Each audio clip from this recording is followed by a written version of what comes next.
Team India का one day squad आ चुका है। काफ़ी सारे फैंस की जो एक्सपेक्टेशंस थी वैसा ही स्क्वाड यहाँ पे हमें देखने को मिला है, लेकिन कुछ एक्सपेक्टेशंस ऐसी भी थी जो कि धरी की धरी रह गई, क्योंकि इंडिया के इस ओडीआई स्क्वाड में जो कि न्यूजीलैंड के खिलाफ सिलेक्ट किया गया है उसमें मोहम्मद शमी एंड ऋतुराज गायकवाड़ नहीं है। अब देखो, ऋतुराज गायकवाड़ की अगर मैं बात करूं तो मुझे साउथ अफ्रीका सीरीज से पहले ये लग रहा था कि ऋतुराज गायकवाड़ को नहीं खिलाना चाहिए, बट जब उन्होंने सेंचुरी मारी उसके बाद मुझे विश्वास हुआ कि he can be a good player in this team, एक अच्छी प्लेस वो डिज़र्व करते हैं। एंड उसके बाद अगर देखा जाए तो यार मोहम्मद शमी, देखो मोहम्मद शमी के लिए तो मैं कहूँगा यार शब्द ही नहीं है मेरे पास यार, इतना गलत हो रहा है उस बंदे के साथ। मतलब अगर आप देखो कि भाई शमी ने कुछ गलत किया भी नहीं है, फिर भी उनको टीम पे खिलाया नहीं जा रहा है।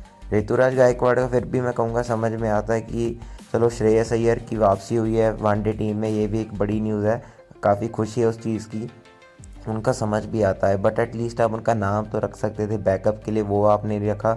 और शमी की अगर बात की जाए तो यार देखो, मोहम्मद शमी को एक फॉर्मेट प्लेयर आप रख देते, हमें कोई प्रॉब्लम नहीं थी, हमें उससे भी खुशी थी, लेकिन आप उनको टेस्ट मैच में भी रख रहे हो और वनडे मैच में भी आप उनको नहीं रख रहे हो। तो मुझे ऐसा लगता है कि शमी का जो करियर है वो बहुत ज़्यादा सैड चीज़ है कहने के लिए, बहुत ज़्यादा ख़राब चीज़ है, बट शमी का करियर शायद ख़त्म हो चुका है इंटरनेशनल क्रिकेट की अगर बात की जाए, क्योंकि जब आपको सिलेक्टर्स नहीं खिलाना चाहते हैं तो इसका तो सीधा सीधा मतलब यही बनता है कि अब आपके लिए जो रास्ते हैं इंटरनेशनल क्रिकेट के वो बंद हो चुके हैं। अब ये जो सिलेक्टर्स हैं वो आपकी तरफ नहीं देख रहे हैं।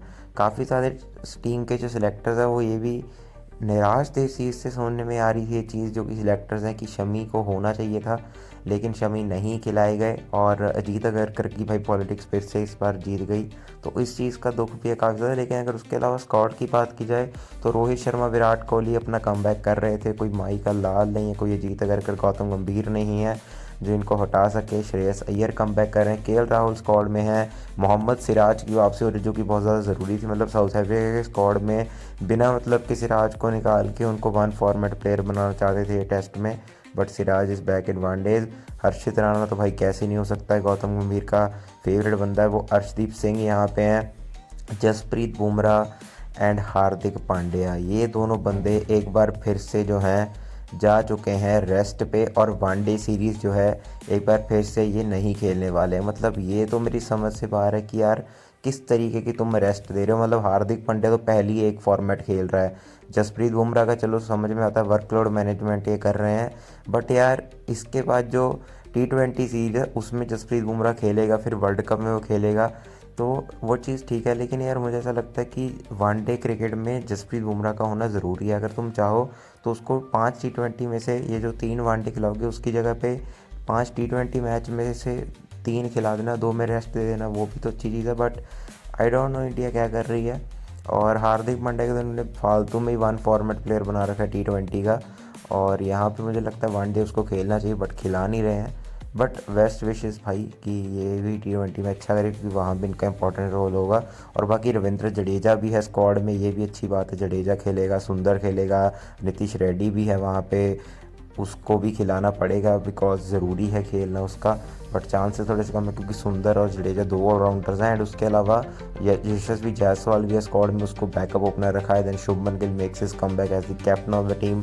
श्रेयस अय्यर के बारे में पहले न्यूज़ आ रही थी कि उसका जो वेट वगैरह है वो काफ़ी ज़्यादा कम हो चुका है एंड शायद वो फिटनेस की वजह से नहीं खेल पाएगा, बट सब्जेक्ट टू फिटनेस ही श्रेयस अय्यर जो है बैक इन द टीम, मतलब टीम में वापस आ चुका है श्रेयस अय्यर। एंड सबसे बड़ी चीज़ विराट कोहली रोहित शर्मा हमें खेलते देखने को मिलेंगे, और रोको की ये जो जोड़ी है ये जो है इसको तोड़ने की कोशिश तो की गई थी बहुत सारे लोगों के द्वारा, गंभीर और अजीत अगरकर से जोकर के द्वारा, लेकिन वो चीज़ कामयाब हुई नहीं है। और दूसरी जो अच्छी चीज़ हुई है वो ये हुई है कि अब यहाँ पे ये जो सीरीज़ है ये इंडिया में है, ऑलरेडी दोनों को काफ़ी एक्सपोजर मिल चुका है अभी जो इनका कमबैक हो उसके बाद, और 6 मैच हो चुके हैं जिसमें 3 इंडिया में थे, तो यहाँ पे खेलना भी पहले से ज़्यादा और आसान हो जाएगा।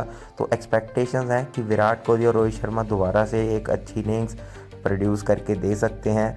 एंड ऑल्सो अगर बात की जाए बाकी प्लेयर्स की भी, तो उनका भी रोल काफ़ी ज़्यादा इंपॉर्टेंट रहेगा, क्योंकि सिर्फ रोहित शर्मा और विराट कोहली से आप जो है सीरीज़ नहीं जीत सकते हो। मैच जीत सकते हो लेकिन सीरीज़ नहीं। और जिस तरीके की टीम न्यूजीलैंड की है भाई, उनसे जो है ये सीरीज़ जीतना आसान नहीं होगा, चाहे उनके पास प्लेयर्स वैसे वाले ना हो जैसे उनके पहले रहते थे, तो बहुत सारे नए चेहरे भी होंगे।